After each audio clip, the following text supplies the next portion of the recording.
এখন একটু ছাদে এলাম। তো মাম্মাম তো কদিন মানে ছাদেও আসতে পারছে না, বাট বাইরেও কোথাও যেতে পারছে না, কেননা একটা সপ্তাহ আমাদের এখানে রেগুলার কন্টিনিউ বৃষ্টি পড়ে যাচ্ছে। তার জন্য আর মাম্মাম কী বলো তো, ঘরের মধ্যে সবসময় থাকতে ভালো লাগছে না। তো আজকে না একটু বৃষ্টি কম, মানে আজকে বৃষ্টি সকাল থেকে পড়ছিল, বাট এই এখন 6:30 বাজে, এখন বৃষ্টি পড়ছে না। তাই ভাবলাম মাম্মামকে নিয়ে একটু ছাদেই আসা যাক। আর এই যে ও কী বলো তো, একটু ছাদে আসলে খেলা একটু মাটি নিয়ে খেলা করে, আর আমি একটু কাদা ধুলো মাটি নিয়ে না ওকে একটু খেলা করতে দিই। সারাক্ষণ ওই মানে কী বলবো, সারাক্ষণ ওই ঘরের মধ্যে আমি খেলা করাই না, ওই একটু মাটি ধুলো দিয়ে একটু খেলা করানোর চেষ্টা করি। আর এই ছাদে এলাম, কদিন ধরে এত বৃষ্টি হচ্ছে না, নিজেদেরই ভালো লাগছে না, ঘর থেকে কোথাও বার হতে পারছি না। আমাদের তো ডিউটি যেতেই হবে, কেননা বৃষ্টি হলেও আমরা বাড়ি থেকে বার হতে হবে, কিন্তু এই যে আমার মাম্মাম কোথাও বার হতে পারছে না।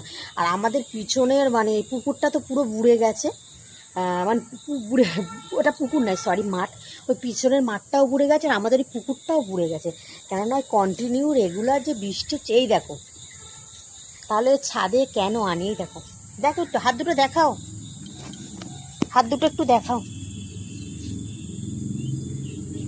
এটা কি, এটা কি, কি করেছো, এটা কি করেছো বলো। এই যে এখন সন্ধ্যা হতে যায়, সন্ধেবেলা ও কাদা মানে কাদা নিয়ে খেলা করছে, তাহলে বলো। চলো চলো তোমাকে একটু, ইস বাবা তুমি আমাকে ছোবে না, একদম ছোবে না, আমার গায়ে হাত দেবে না। ইস, এ পাওয়া,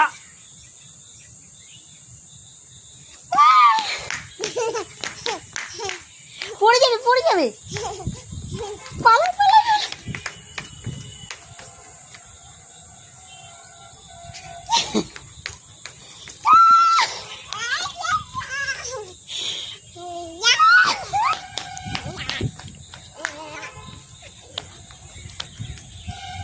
ইস